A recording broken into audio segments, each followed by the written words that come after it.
ಶ್ರೀಮಠದಲ್ಲಿ ಬಾಗಿಲು ಮುರಿದು ಕಾಣಿಕೆ ಪೆಟ್ಟಿಗೆ ಒಡೆದು ಕಳ್ಳತನ. ಮಾನ್ವಿ ವಿಧಾನಸಭಾ ಕ್ಷೇತ್ರದ ಸಿರ್ವಾರ ತಾಲೂಕಿನ ಲಕ್ಕಂದಿನಿ ಗ್ರಾಮದಲ್ಲಿ ಶ್ರೀ ಶಿವಮೂರ್ತಿ ಶಿವಪ್ಪ ತಾತನವರ ಮಠದ ಕಬ್ಬಿಣದ ಬಾಗಿಲು ಮುರಿದು ಕಾಣಿಕೆ ಪೆಟ್ಟಿಗೆ ಒಡೆದು ಹಣ ದೋಚಿಕೊಂಡು ಪರಾರಿಯಾದ ಘಟನೆ ಮಂಗಳವಾರ ಬೆಳಗಿನ ಜಾವ 2 ಗಂಟೆಗೆ ಜರುಗಿದೆ. ಅಪಾರ ಭಕ್ತವೃಂದವಿರುವ ಈ ಮಠಕ್ಕೆ ಪ್ರತಿ ಅಮಾವಾಸ್ಯೆ ಮತ್ತು ಹುಣ್ಣಿಮೆಗೆ ಭಕ್ತರು ಪೂಜೆ ಸಲ್ಲಿಸಿ ಕಾಣಿಕೆ ಸಮರ್ಪಿಸುತ್ತಾರೆ. ಗ್ರಾಮದಿಂದ 300 ಮೀಟರ್ ದೂರವಿರುವ ಶ್ರೀಮಠದಲ್ಲಿ ಬೆಳಗಿನ ಜಾವ 2 ಗಂಟೆಗೆ ಇಬ್ಬರು ಕಳ್ಳರು ಕಬ್ಬಿಣದ ಬಾಗಿಲು ಮುರಿದು ಒಳಗಿರುವ 2 ಕಾಣಿಕೆ ಪೆಟ್ಟಿಗೆಗಳನ್ನು ತೆಗೆದುಕೊಂಡು ಹೋಗುವ ದೃಶ್ಯ ಈ ಚಲನವಲನಗಳು ಸಿಸಿಟಿವಿ ಕ್ಯಾಮೆರಾದಲ್ಲಿ ಸೆರೆಯಾಗಿದೆ.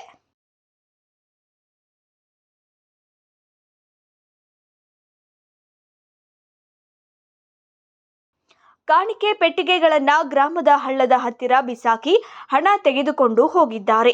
ಕಳ್ಳರು ಶ್ರೀಮಠದಲ್ಲಿ ಈ ಹಿಂದೆ ಕೂಡ ಬೆಳ್ಳಿ ಮೂರ್ತಿಗಳನ್ನು ಕಳವು ಮಾಡಿದ್ರು.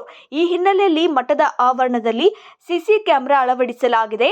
ಆದರೆ ಪೊಲೀಸರು ಈ ಕೂಡಲೇ ಕಳ್ಳರನ್ನ ಹಿಡಿದು ಕ್ರಮ ಕೈಗೊಳ್ಳಲು ಭಕ್ತರು ಒತ್ತಾಯಿಸಿದ್ದಾರೆ.